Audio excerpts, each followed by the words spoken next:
Contact through contact lang sa through contact.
Okay, so let us have the symmetrical fault calculation. No? So, usually, if we mean the symmetrical fault, so it refers to the three-phase fault. No? So, for this case, I will include the single-phase fault. No? So, yung dalawang linya, nagdikit. The three-phase fault, tatlong line, nagdikit. Okay? So, the single-phase fault is, this is the general formula. For the fault current, that is equal to the base current, IB, base current over the Thevenin's impedance. Okay, then this is the base current, our IB. Then, we have the simplified formula. Okay, so fault current is equal to base power over base voltage multiplied by the ZTS. The ZTS is our combined impedance that is in per unit. For the three-phase fault, so also base current over the ZTS. Then the base power is divided by the square root of 3 base voltage ZTS, and that is our three-phase fault current. Okay? In the Philippine Electrical Code, so ang ginawa nilang example doon ng fault calculation is the three-phase fault, which is the most dangerous fault. It has one of the largest value of fault current. Okay? And why it is also dangerous? It is because the three line. You know what will happen to a, alam niyo ba kung ano ang mangyayari pag yung dalawang linya ay nagdikit o lalo yung tatlong line? What happen, yung conductor natin, magme-melt yung insulation nun, even the conductor, and yung mga busbar natin, yung mga conductor natin, madadamage yun. Di mo na magagamit ng maayos yung kable na yun pag nag-short circuit yun. Ano? So, I remember, so sa Meralco, pag-ano yan, no? Let's say you have your line here, so yung dalawang linya na yan, magkadikit lang yan di ba? Okay? Pag nag-short yan, ito yung service drop conductor mo. Pag nagdikit yan, pak! No? Line to line fault yan. So, short circuit yan. Okay? So, that is a single phase fault. Nagdikit yung dalawang, line 1 and line 2. Pag nagdikit yung dalawa na yan. So, yung 3-phase fault naman natin, of course, sa 3-phase system, yung tatlong linya ay nagdikit. So, ganun ang mangyayari dyan. So, let us have some calculation. So, halos parehas lang, no? Kaibahan lang, nagkaroon lang ng square root of 3 doon sa 3-phase fault natin, di ba? Sige, let's go over to our problem solving.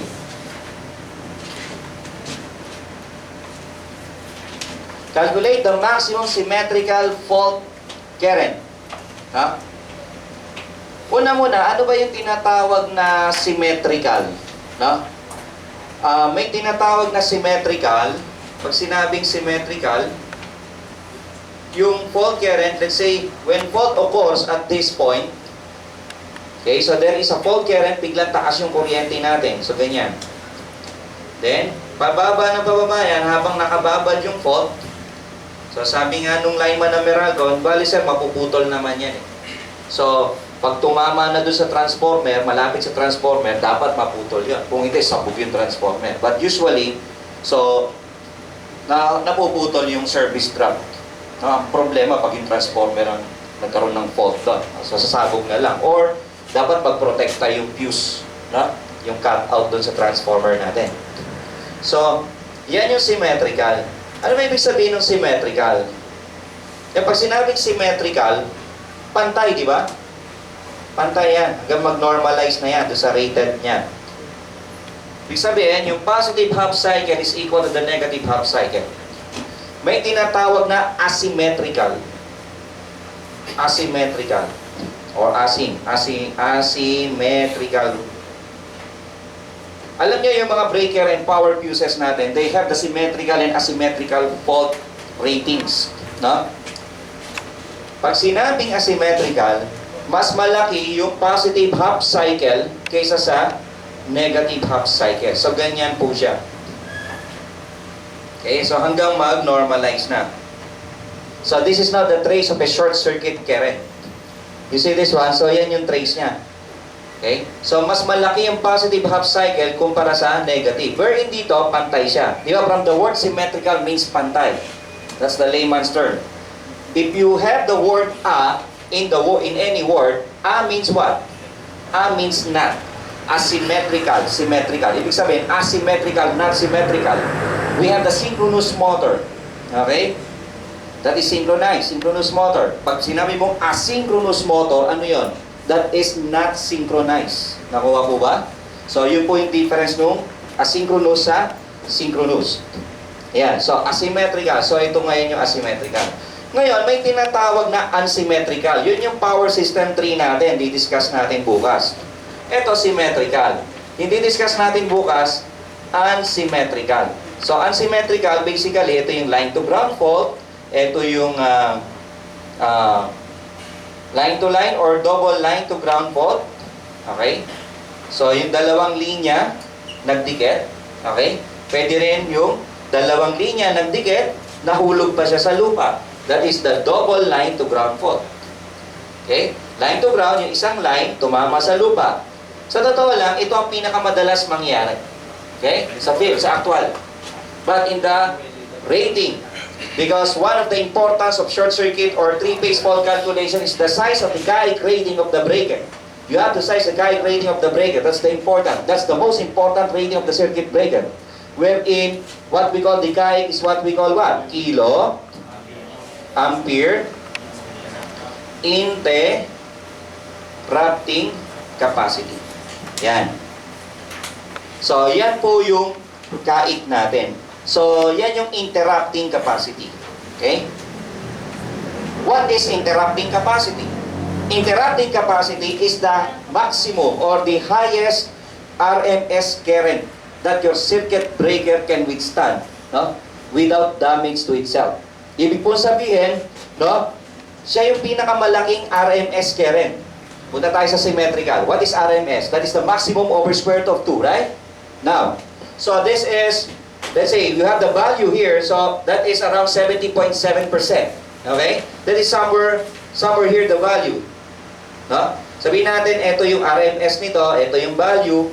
May RMS dito, ito RMS nito, RMS nito, RMS nito. So, yan yung basihan ng interrupting capacity.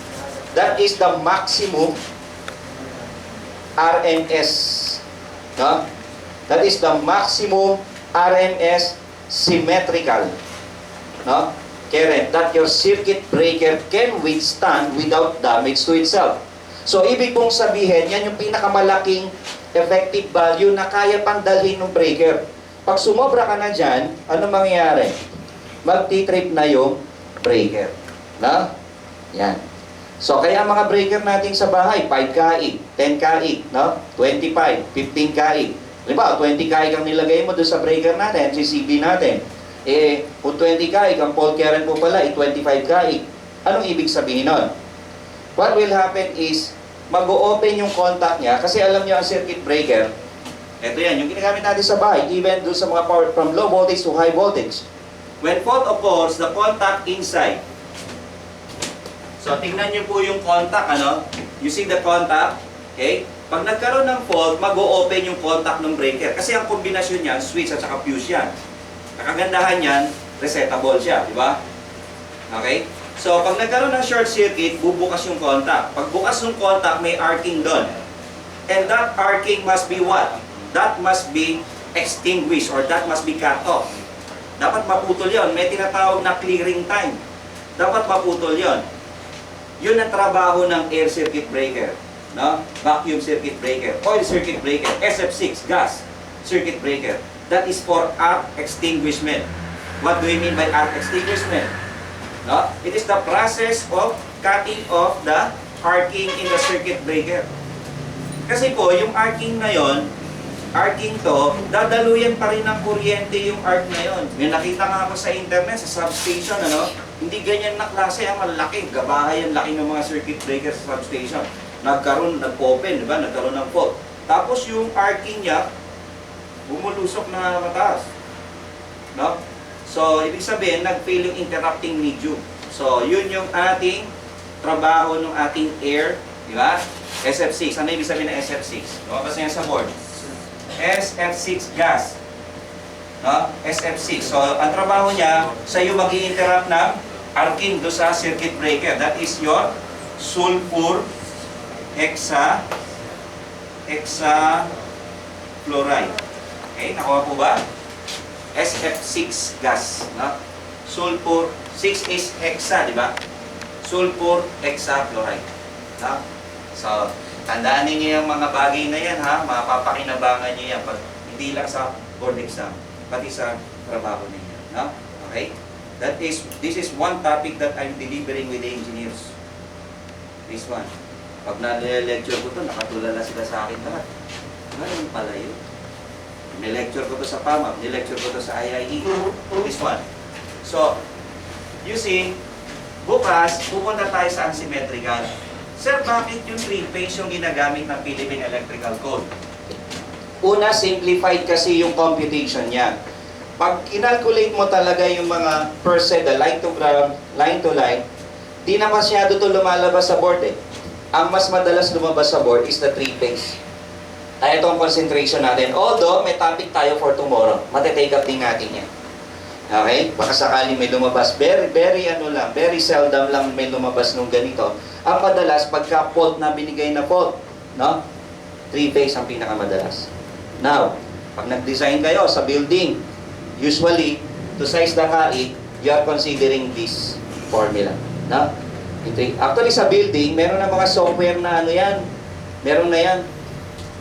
I'm familiar with ETAP. Are you familiar with ETAP? ETAP. Then, there's another one na nagkaroon pa ako ng training doon. 3 days yun, yung EDSA. Electrical Design and Simulation Analysis. When I was in PAMAP. Because they are the sole supplier of this software. No? Nag-supply din sila sa ano sa mga industry, I think sa Mapua. I don't know with ano. I think in Adamson you have ETAP there. In Adamson. So makita mo, hindi mo na manual parang calculator na lang siya na nagka-calculate. Isa-size niya na kung ano yung kaik ng ano. Isa-size niya na kung ano yung kaik ng tawag dito ng breaker natin. So isa-size niya na 'yon. No? Yun ang kagandahan ngayon. Alam niyo yung lighting design? Ini-input na lang yan. Ilan ang ilaw mo, ito space mo, ito area mo. Sasabihin na lang niya kung ilang ilaw yung area lang i-input mo, tapos yung mga requirement mo lang. Sasabihin niya na, siya na mismo mag-layout ng mga ilaw. No? This was given by Engineer Karagatan in the design course. No? Yung kinonduct niya. So, ganun yan. So, marami na ngayon mga software. Pero, siyempre, sa board exam, pero, kayo, kung gusto nyo bumili ng software, pwede naman. Siguro mga 300 to 500,000 lang naman. Yung isang, gusto nyo bumili. So, ganun. So, ganun siya kamahal. Okay? Dali, napahaba na ako dyan. Punta tayo dito. Number 8. So, number 8 tayo, class. Dito po. Calculate the maximum symmetrical fault current that would be supplied through a single-phase distribution transformer rated at 100 kVA. So, meron daw po tayo ditong single-phase na distribution transformer. That is a pole-mounted transformer. Yan. So, single-phase distribution, ito na yon. So, we have 100 kVA. Now, as you see, this is your pole and this is your distribution transformer. So, ito po siya. Then, ito yung high tension ng Meralco. Okay? Dahil yung sinabi ko sa inyo, ano mga typical voltage ng Meralco dito? 34.5. So, we have 13.8. May 13.2 din sila niyan. Okay? Sa probinsya, may mga 13.2 sila niyan. Okay? Tapos, 6.24. Ito yung mga common na voltahe na ginagamit ng Meralco. Sa high tension primary, ha? Maliit lang pala, sir? Oo, maliit. kV yan, no? Thousands of volts yan. Okay? So, again, ano pinaka-popular? Itong 34.5. Over square root of 3. So, this is the most popular kV of Meralco. 20 kV. Okay? So, ayan po yan. Okay, so we have 100 kVA transformer, 230 volts. Yung ano yan?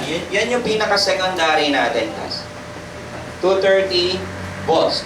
If it's impedance, so we have 3% impedance, assuming that the primary source is of infinite capacity.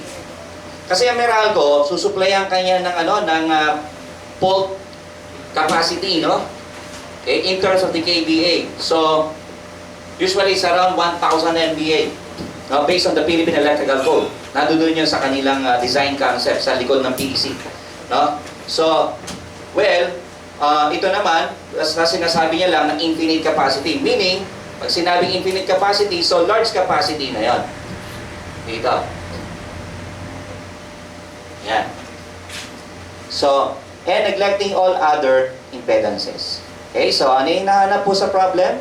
Maximum symmetrical fault current po. O, ngayon, ganito ha. Apply natin yung ating formula. Una po muna, kukunin ko muna yung base current. Sabi sa formula, kung mapapansin natin, yung base current, that is our SB over PP. So, the SB usually, remember this. So, this is your SB. The SB is usually the rating of the transformer. You can assume any SB.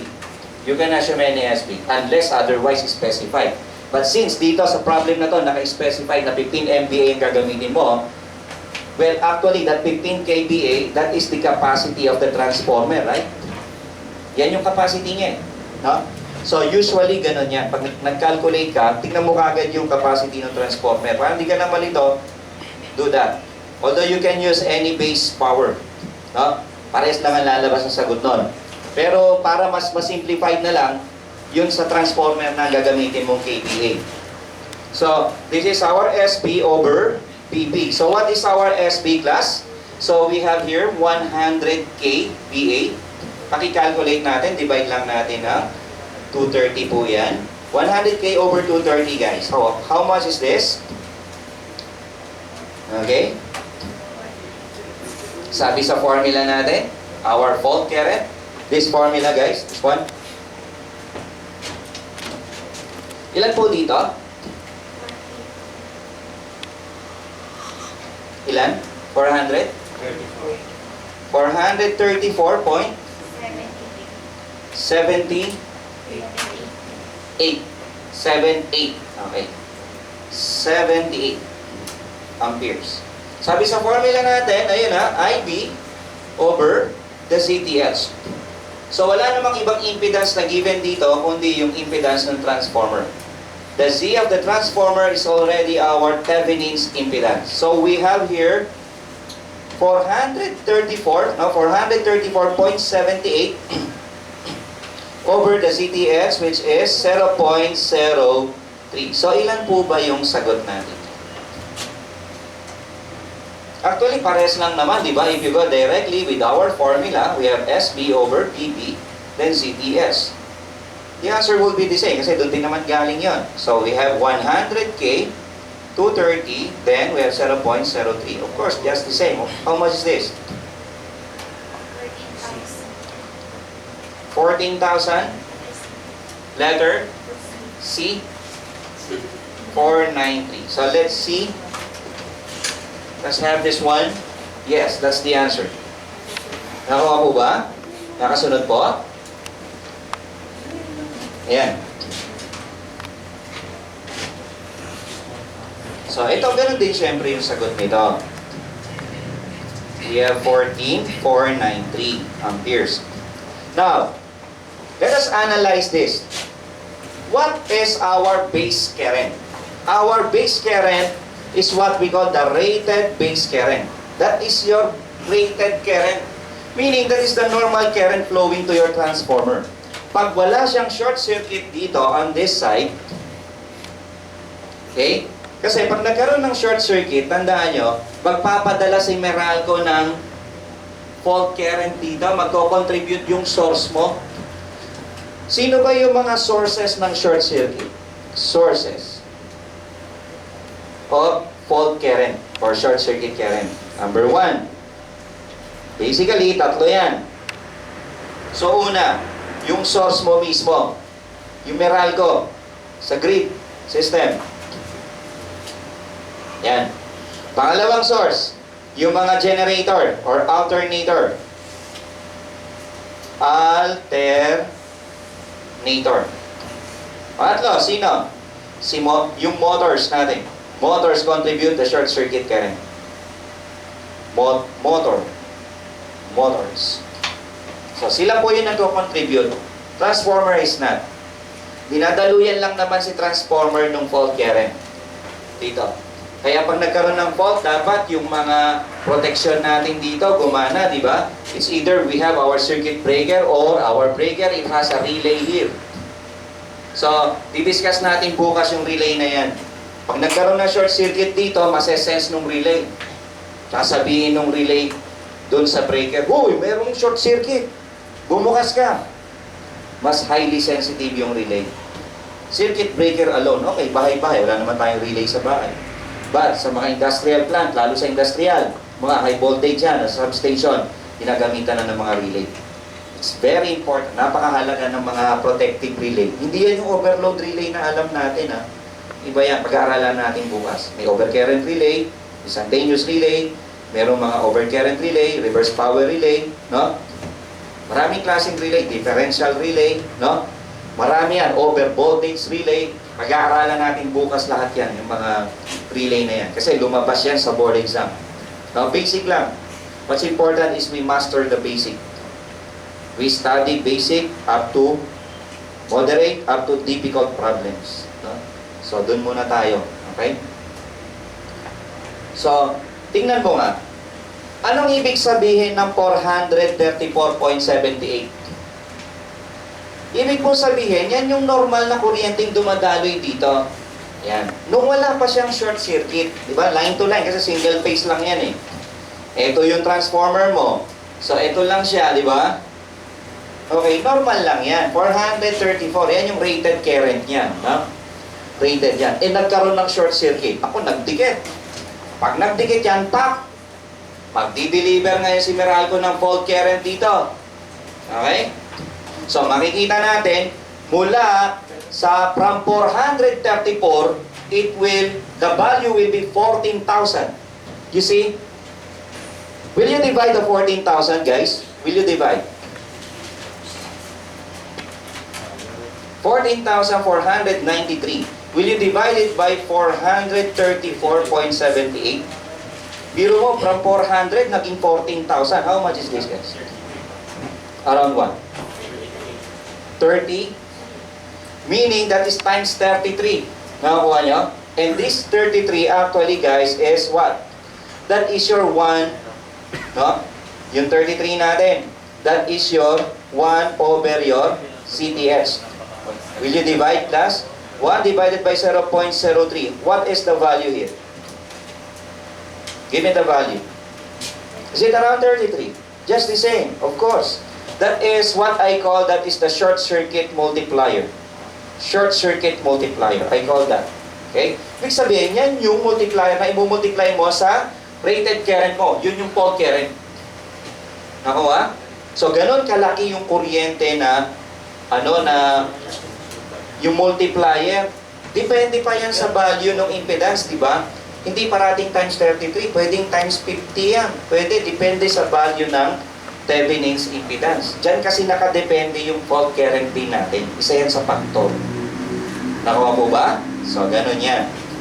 Biro mo ha, na-analyze nyo ba? Tingnan natin, no? From 433, nag-short, pak, naging 14,000 kagad times 33. So, dapat, yung breaker mo, ang size ng breaker mo, 14,000. Therefore, anong bibilin mong breaker? Therefore, you buy or use at least minimum of 15 kaig breaker. Okay? Because this is 15,000.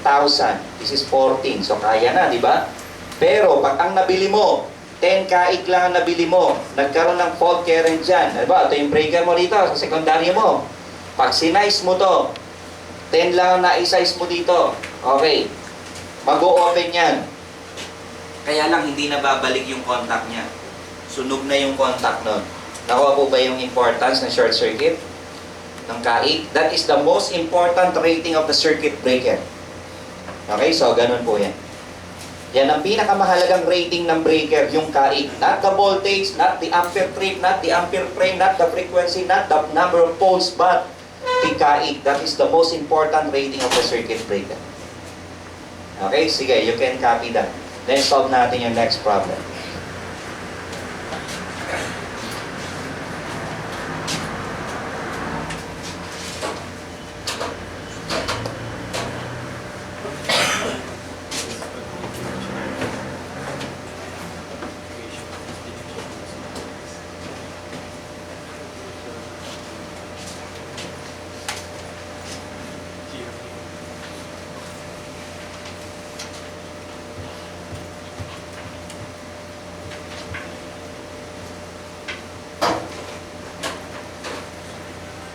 Alam niyo, class, lumabas na po yun sa board exam.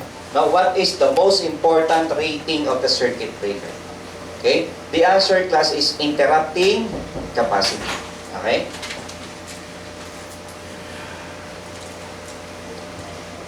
Solve tayo ng number 9 problem.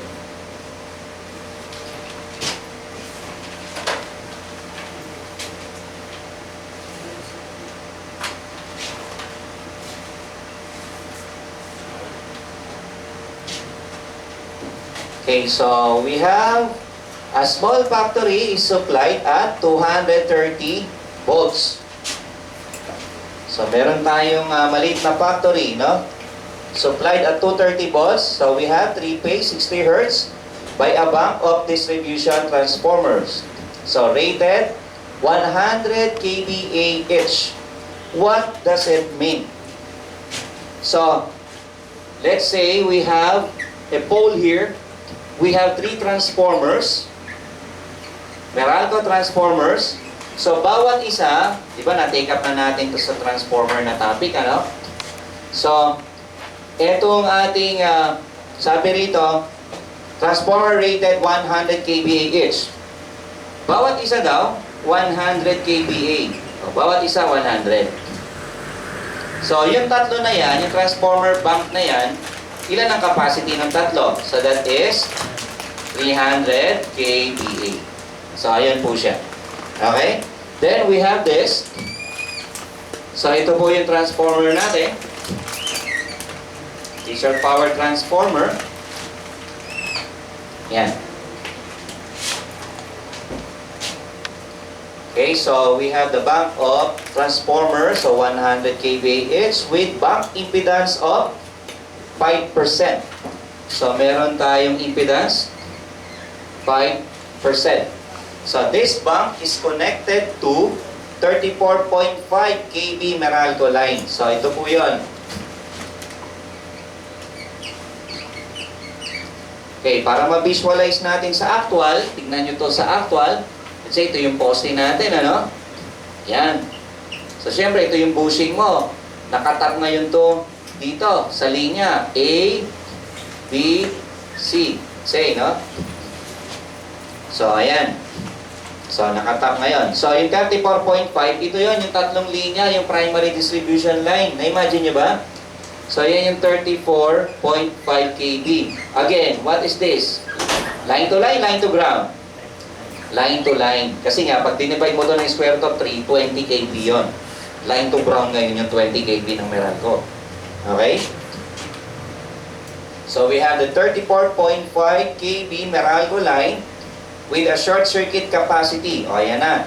1,000 MVA. So, 1,000 MVA.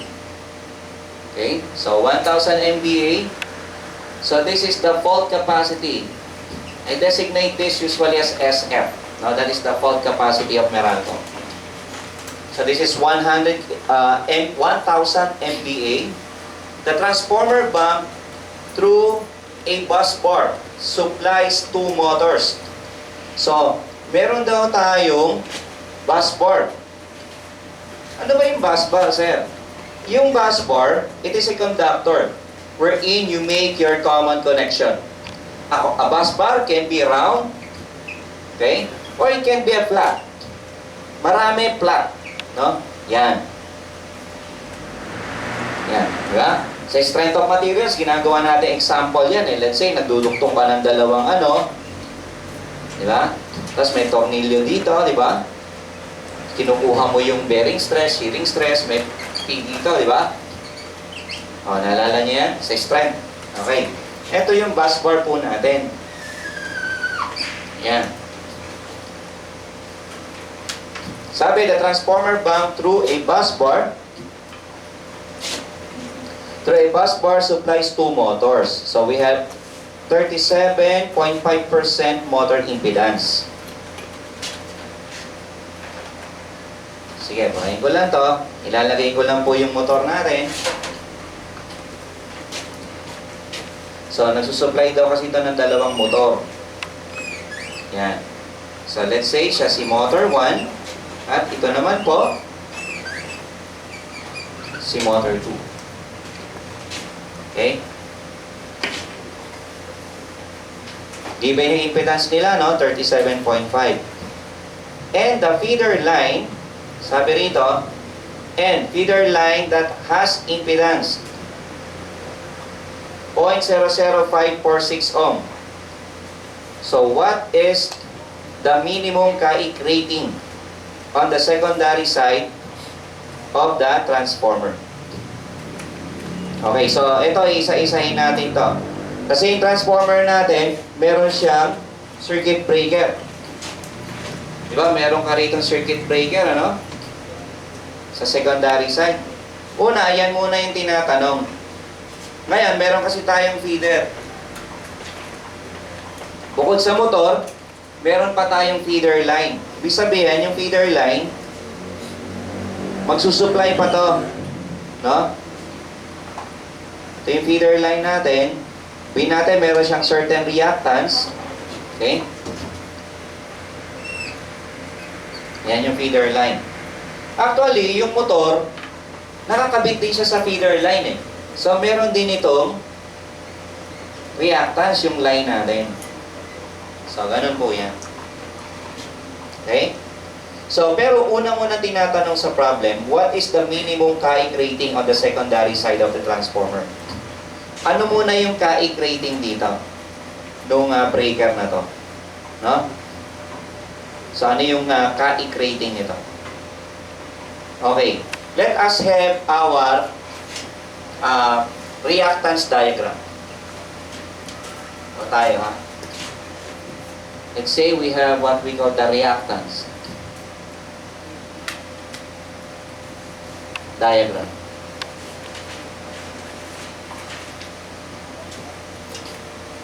Sa reactance diagram, class, una sa lahat, nandirito yung system bus mo. Yan yung bus mo. Ito yan, yung sa taas yan. Sa line side yan. Okay? So, 1,000 MVA yan. May capacity. Minsan sasabihin infinite capacity, di ba? So, tawag sa kanya yung infinite bus. Infinite bus. May tawag kami dyan sa powerhouse.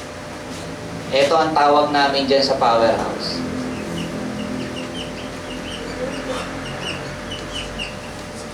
Sampayan. Bakit, sir? O, mamaya, explain ko sa inyo. So, ganito muna. Punta muna tayo dito kasi sa number 9, ang hinahanap, yung kaik rating lang nito. Okay, pag ang hinahanap, yung breaker na to, yung kaik nito, ibig sabihin, yung fault current niya, the fault current is just somewhere here. Near, on the load side of your circuit breaker. Ito yan. Automatic yan. So, nandito yung fault current. Now, kung nandiyan yung fault current, we have to determine the reactance diagram at this point. The first reactance that you will consider is the reactance of the source. Wherein, this one. Ayan yung reactance ng source. Z of the source. Ito pong Z of the source po natin, yan, and C of the source, yan yung on the line side, no? Sa Meralco side. Sampayan to, no? O, lagyan mo sipit. Yan, sasampay mo siya doon. Lagyan mo sipit para hindi mahulog, ha? The C of the source is somewhere here on the source. Tapos, hindi ba may reactance din yung transformer? Tama? O. Anong connection nila? Simply, naka-series. Napakadali, di ba? Siya po ay naka-series. So, C of the transformer. So, nandirito po yung fault current natin. Where is the fault? It's somewhere here. Ha? Now, tingnan po natin mabuti. Mayroon po tayo ditong fault. This is what we call as the fault point. Fault point. Okay? Now, from the fault point, going to the infinite bus or the bus system, we have what we call the ZTH. The ZTH is the measured value from the fault point or from the sampayan, from the bus, going to your fault point. Well, napakadali. Isipin mo kung ohmmeter to. Ano susukatin ni ohmmeter? Di ba yung series combination lang nito? Nakuha mo ba yan? O, ngayon, kuhanin muna natin, isa-isahin natin. Yung Z of the source. So, ayan. Ito po yung formula ng Z of the source, ha? Okay, so we have SB over SF. SB, base power over SF. Yan. Ilan po ba yan, sir? Di ba meron tayong 300 kVA? Yan ang agad ang gagawin mong SP, yung rating ng transformer. Okay, so we have here 300 kVA. Huh? kVA. What is your SF? That is the fault capacity of Meralco. 1,000 MVA. O M, this is times 10 to the 6, ha? Guys, 10 to the 3. O, sige nga, cancel lang yung volt ampere, right? What is now the per unit CS? Per unit impedance of the source. Give me the value. 0.00. 0, ilang 0? Tatlo? Ito? Another 0. Then, we have what? 3. O, tama na po ba ito?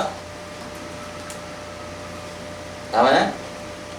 300K over 1,000 mega. Okay na? Ayan.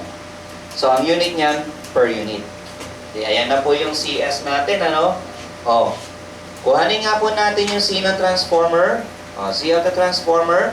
Di ba given naman, 5%? Di ba, meron tayong 5%. So, i-divide mo lang ng 100. Ganun lang kasimple yan. So, 0.0, ano, 5%, eh, di ba? Yan. Ngayon, kung kukuhanin po natin yung ating ZTX na yan, yung combined impedance, that is simply your Z of the source plus Z of the transformer. Z of the source is 0.0003 plus 0.05. This is equal to 0.05. Tapos ano yan? 0.3 per unit. Tama po ba? Okay, so ayan po siya. Ngayon, ano gagawin natin kasunod? E di i-apply na natin yung formula yung 3-phase fault current natin. Again, what is the formula given to you? We have the SP over square root of 3 PB. Okay? Then we have the ZTX. We have the SP. What is the base power? 300K. We have square root of 3. What is the base voltage? The VB here. This is the voltage at the fault point, no? Remember this, guys. The VB, kung ano yung voltahe ng fault point, kung saan nag-occur yung fault, no? Voltage at the fault point. Ngayon, dito nagkaroon ng fault, ano? From 34.5, ano ba ang transformation ratio nito? 34.5 kV is to what? 230 volts. So, ibig sabihin, sa sekundaryo, 230 volts na lang yon. Nakuha po ba? Secondary, 230 volts. So, put here, 230. Tapos, CTH, 0.0503. O, pakicompute nyo nga po ito. Ilan ang ating fault current? Yung fault current po muna. Ilan po ba siya? Ilan siya? Fault current.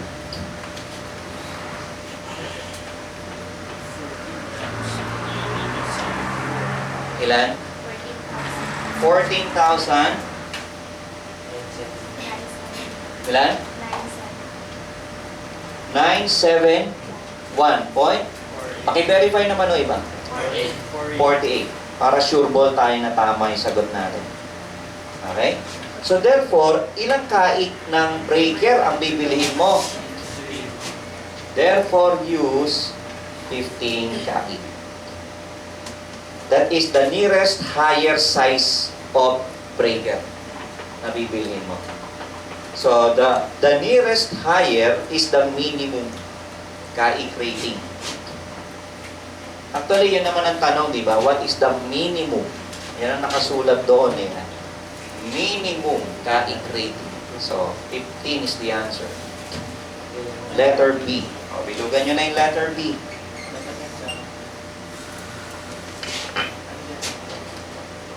Actually, may follow-up question dyan. Intro question lang yan. Ayan.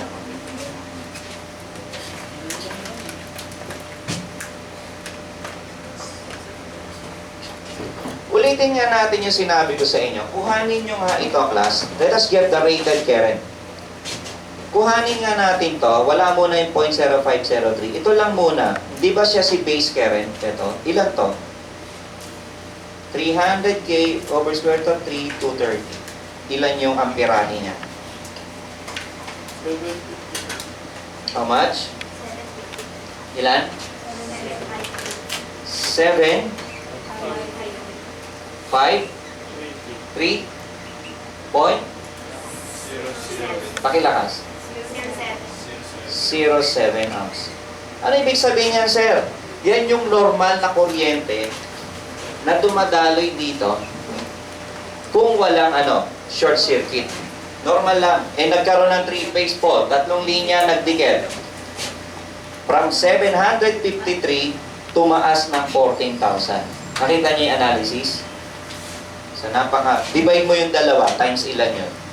Etong 14,000, divide mo dito sa 700 plus. Ilan?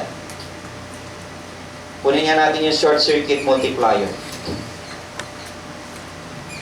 That is your I fault, then over your I base. How much? How much? Times ilan? Ha? 20? Sakto siya? O, around 20 na, approximately. Ibig sabihin, times 20 yung kuryente nung nagkaroon ng short circuit, ano, ganun kataas. No, biglang bulusok yung kuryente natin, di ba? Biglang taas yan. Okay? So, kuhanin muna natin. From previous problem, what is the minimum KI rating of the circuit breaker on the feeder line? So, this is your feeder line. Ibig sabihin ng feeder line, yung line mo na to, magsusupply pa ito ng ibang load. Ha? Ng ibang load. Magsusupply pa yan. Okay. So, di magsusupply siya, di ba? Eto, linya na yan. Papunta yan sa ibang load natin. Minimum KI rating of the circuit breaker on the feeder line. Ibig sabihin, mayroong circuit breaker na nagpoprotekta dun sa feeder line po natin. Nakuha? Meron din dito, syempre, sa motor dito. Pero actually, ito yung feeder line mo. So, dito nagkaroon ng short circuit. Dito. Yan. Dito nagkaroon. Ito yung fault point mo ngayon sa number 10. Paano ngayon yan? So, kuhanin natin, ha? Tingnan nyo muna yung sa motor natin. Ano ang X ng motor natin? Yung X ni motor 1 equal sa X ni motor 2. Which is, di ba given yon? Ilan yan plus yung sinabi na impedance? 37.5%, di ba? Ito po yun, ayan. Or, i-per unit natin, 0.375. Okay? 0.375. So, this is per unit. 0.375 per unit. Diba? Sige, punta tayo dito. What about in the line? Wala pa tayo sa line, di ba? Oops. Line. Punta tayo dun sa line. X of the line. May given tayo, di ba, sa line? Ilan yan, class? Ayan, o. Yan yung impedance niya o reactance yan, class, automatic. Wala siyang resistance kasi, eh, no? So, malaki yung reactance sa resistance. So, 0.00. Sabihin natin, dito na lang, ha? X of the line. X of the line. Actually, actual value yan, class, no? 0.00546 ohms. Ayan. Ano po bang sabi natin? Yung XL per unit, that is your XL, actual, over X of the line base. Okay? May actual na tayo, di ba? So, kuhanin nga natin si X of the line base or just simply our X base. Di ba sabi natin, siya yung ano, class? dB squared, di ba? Base voltage squared over what? SB. Di ba? Okay. Ngayon, ano ba yung BB? Siya yung voltahe dun sa fault point. O, ano ba yung voltahe dun sa fault point, class? Ano yung voltahe natin sa fault point? Ito yung fault point. Siyempre, sekundaryo na yan. 230 volts, di ba? So, 230 volts. 230 squared. Ano yung SB natin ulit?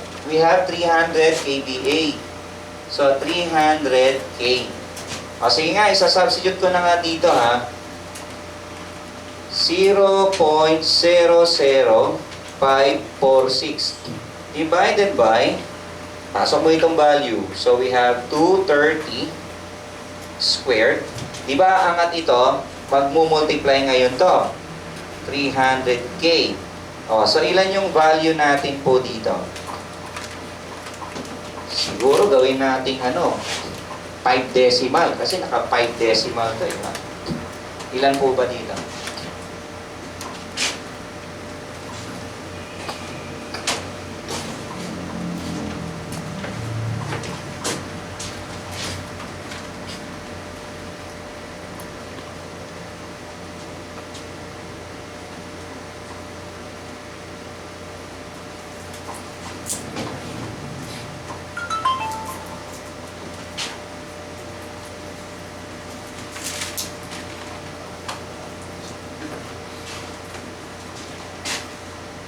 Yan. So, kukuhanin natin yung class ha, reactance diagram.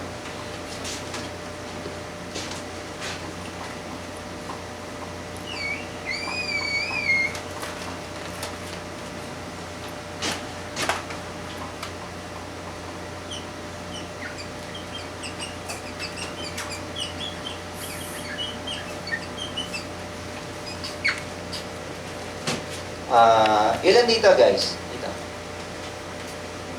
0.03.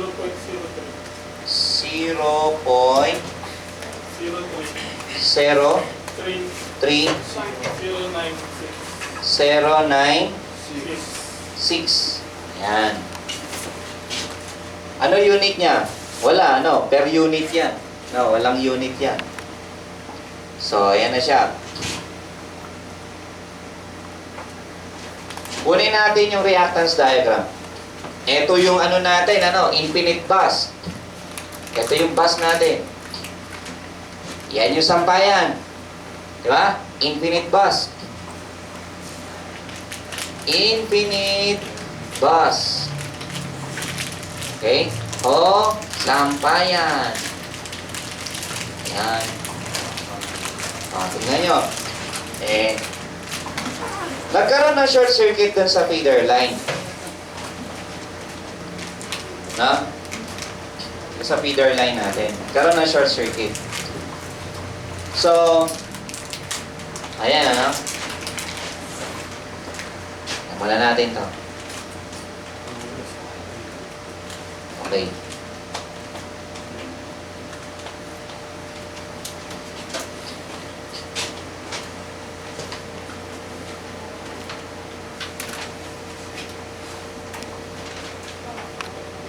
Okay, so ito ngayon. Tingnan nyo yung ating rito. Diagram. Nagkaroon dito ng ng short circuit, di ba? Nagkaroon dito ng short circuit. So there will be two interpretation for this. The fault, it can be right after the feeder line, or the fault is before the reactance of the feeder line. There. We can get both. Don't worry. So, walang problema ron. Halimbawa, dito nagkaroon ng fault o dito man.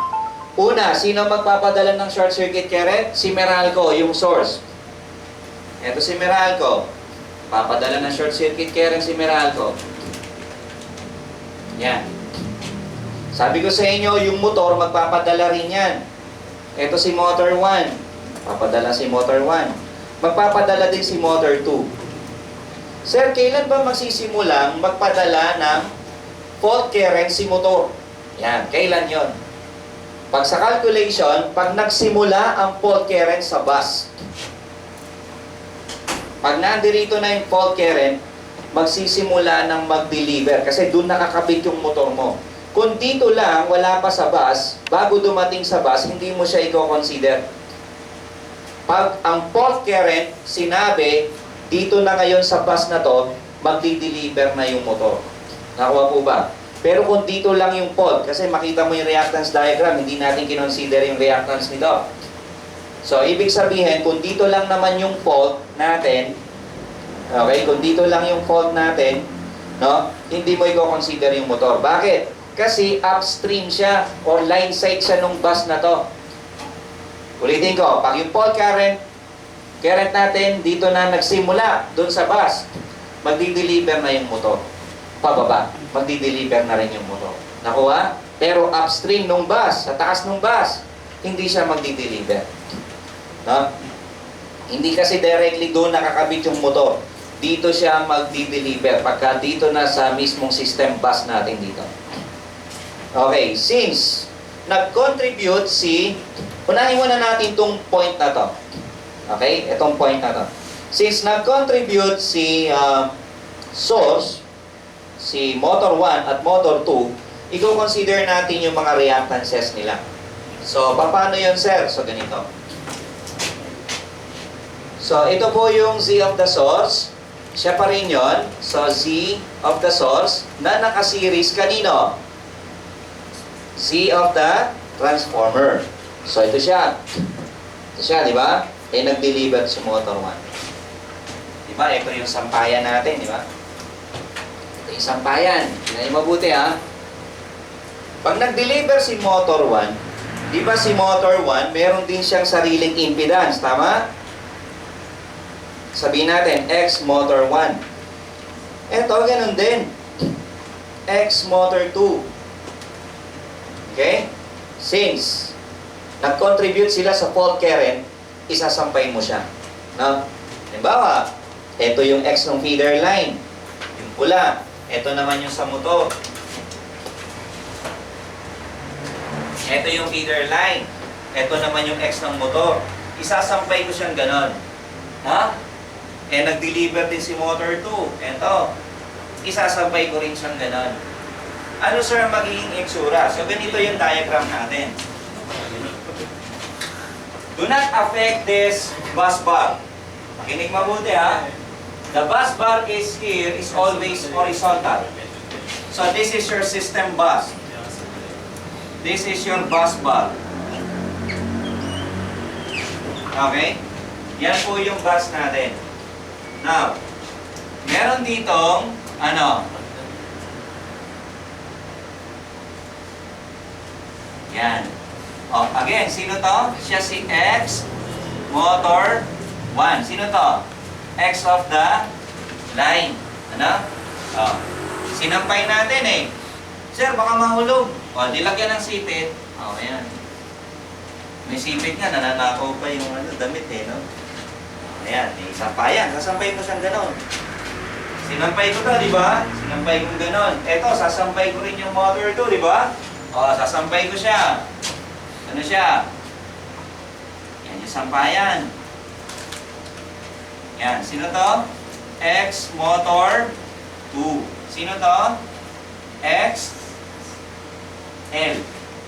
Na. Impedance of the line, ano? So, ayan siya.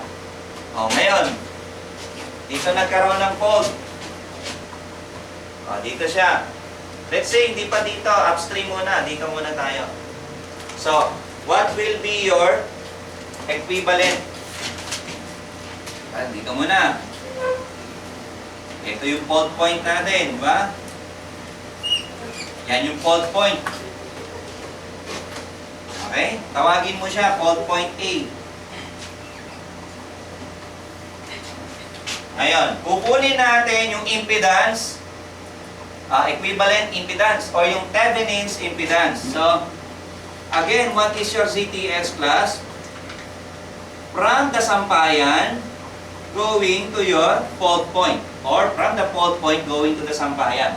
Alam nyo ba ang target ni short circuit current? May target siya, meron siyang gustong sirain. No? Sino ang target? Pag nag-chess kayo, sino ba ang target? Yung king, di ba? Di ba yung king? Pag na-target mo yung king, di ba? Nakakuha mo na siya. Pag nakuha mo yung king, wala na, talo na kahit may natitira pa, tama? Naalala ko yung palabas nun ni Anjanet Abayari, yung Dharma eh.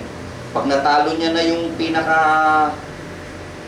haring aswang, mawawala na lang yung mga kampon niya eh, di ba? Talo na yun, automatic, kahit buhay pa yung mga kampon niya. Yan ang target ni short circuit. Kaya, pag nakita nyo yan, sa mga power system book, may makikita kayong representation na ganyan, tama? Papunta dun sa source. Nandyan kasi yung fault current. Bumabalik sa source. Pero ang totoo, wawasakin mo yung source mo. Nagkaroon ka ng short circuit, tataas yung kuryente doon. kukunin mo sa Meralco. Magko-contribute yung motor mo, no? Kung may alternator ka pa dyan, magko-contribute.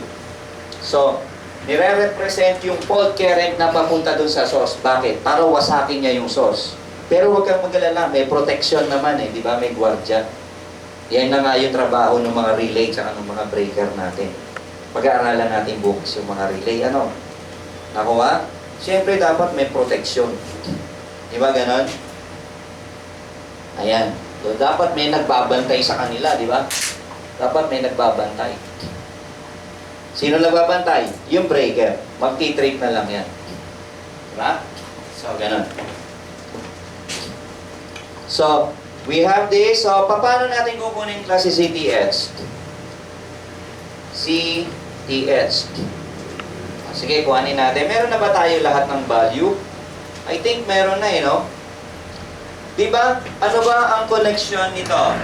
Diba ito naka-series? Tama ba? Ito ano to? Naka-series din. Ito naka-series din. Tama po ba? Ngayon, yung tatlo na to lahat, naka-ano siya? Naka-parallel. Okay? Para ka lang may tatlong resistors na naka-parallel. So, paano? Kaya na mag-substitute, ha? Computin nyo to, ha? So, ganit. Paano yon? Di ba 1 over R1 plus 1 over R2 plus 1 over R3? Di ba sa DC circuit lang yan? Okay, o sige, kayo na mag-ano, ha? Compute dito, ha? So, actually, ito naman, meron na tayo nito, di ba? Siya si, 0.0503. Di ba ito po yan? 0.05. 03. So, 0.0503. So, ito na yon. Yung unang branch na to, nakuha ba? O, plus 1 over. O, di ba ito? So, X ni motor 2 plus XL plus X motor 1 plus XL. Puro per unit yan, O, sige, para mas, generalize muna natin. CS plus CE. Pwede ba kayo na lang mag-substitute? Computing nyo na yan. Sige. Kompleto na naman, di ba? 0.0. So, ito na yon. Tapos, X motor 2. Ito na yon, di ba? Ito na yung motor 1. Meron na rin tayo. Si XL. Ano ba si XL? Ito yon, di ba? Sige, sagot na lang, class. Mga 4 decimal places. Ilan yung sagot? 0.0. Point ano siya?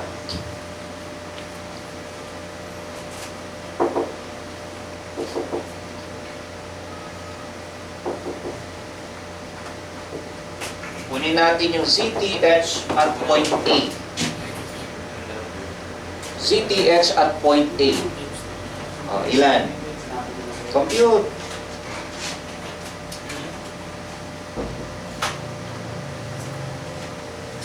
Pag nakuha natin yan, sasubstitute na natin dun sa ating formula na SP over square root of 3 Rostong. Rostong? BB. Rostong. Ba? CTH. Sige po. 0.0394. So, ito po, yung nakuha. Okay, verify nung iba, ha? Ngayon, sige, i-substitute na natin sa formula. Again, SB, square root of 3, Rustong, CTH. Yan. Ilan ba si SB? 300K. Square root of 3. Ano ang voltahe dun sa fault point? 230. That is 230, right? Tama ba to, guys? Tama to? I-verify, ha? Sige nga, 0.03994. Double check nyo yung value na to, please. Ilan? 18,000. 18,000? 853. 853. Point to decimal. 62. 62 amps. Yan yung fault current, di ba? Ngayon, anong bibilhin mong ano? Anong bibilhin mo? Ha? Anong bibilhin mo? Ilang kaig ang bibilhin natin? Therefore, use how many? 19 kaig na breaker. So, let's see. Yes. The answer is letter D. See? Yan. Paano, sir, pag ang fault point dito sa point B? Kasi, di ba, point A, ano? Eh, dito, feeder line. Palagay nyo may difference ba yan? The only difference is, idadagdag mo itong, ano? X of the line. X of the line. Dadagdag mo lang yan. Kumbaga, class, meron ka ditong impedance, tapos ito yung fault point. Diba, no? Yun. Meron na tayo kanina ng Z total, di ba? Doon sa A. Siya sa A. Di ba?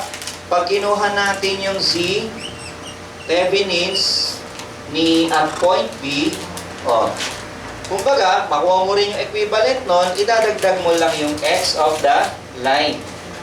Okay? ZTX at A. So, plus X of the line. Per unit, siyempre.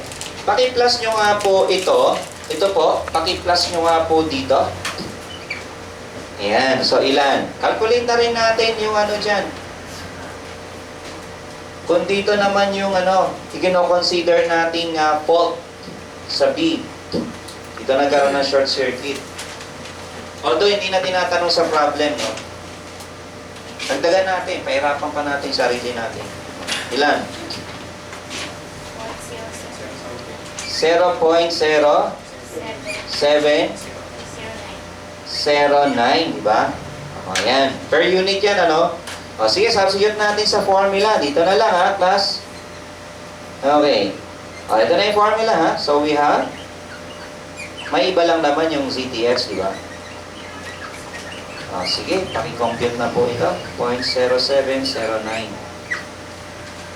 Ilan po yung amperes? Tapos, ilang kaig ang bibilihin natin?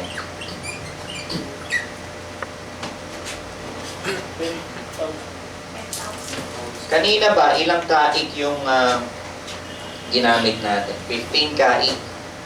So, lumayo yung fault. Naging 19 kaig na lang. From 15 kaig. Eh, dito ba, ilan yung ano rito? Fault current dito? Naging 10,000 na lang. 10,000. Ha? 621. Point? 52. So therefore, 11 kaig, pwede na, no? Kung may available na yung supplier mo, 11 kaig. So, kung may 15 kaig, okay lang rin yun. And nearest higher, pagbilang nga ng breaker, 10,621.52 na interrupting capacity. Wala namang ganun eh. O sige, babakasin ko lang ibang piraso, ha? So, wala namang ganun eh. So, para kang nagsasize dito ng conductor, no? Pansinin mo nga, no? Habang lumalayo ang fault point, ano nangyayari doon sa kaig ng breaker? Lumiliit, ano? Nakita niyo? Ayun. Okay? Siguro mag-break muna tayo. Mga 20 minutes, no? 20 to 30 minutes siguro para makapag-lunch na rin kayo. Okay? Any question po muna? Naintindihan ba? May portion ba kayong nalilito dyan? O ano? Saan dyan? Sir, sa lahat. Tayo dyan. Lahat. Ano? Saan kayo portion na nalilito, class? Magtanong kayo. Sige, kahit ano yung tanong nyo, wag lang English. Wag lang English, ano? Pag tinanong mo yung iba, pwede magtanong, wag lang math. Di ba ganun? Tayo, pwede tayong tanongin ng math. Engineers tayo, eh, no? Wag lang English tayo, di ba? Baliktad naman tayo. Ilan yung sagot, yung ano, yung tanong, baka meron kayong di maunawaan diyan. Okay? So itutuloy natin. Mas mauunawaan niyo pa yan kasi mas marami ako, dami kong example diyan, class. Napakarami kong nabigay na example. Okay? The other center, they have only 2 power system subject. Kinombine pa nila pati yung equipment doon. Tayo, iba pa yung equipment natin. So consider, kung isasama mo pati yung equipment natin, 4 yung power systems natin. They only have 2 power systems. The other center. Tanong nyo, class. Baka sabihin nyo, nabobot. Wala. Ay, hindi. Tanong nyo. Tanong nyo sa kaklase ko. Ayan. Ay, nasa likod, oh. Alam mo, di kita namumukhaan. So, ayan. Sige guys, break muna tayo. Kakamustahin ko lang yung kaklase ko. Sige, class.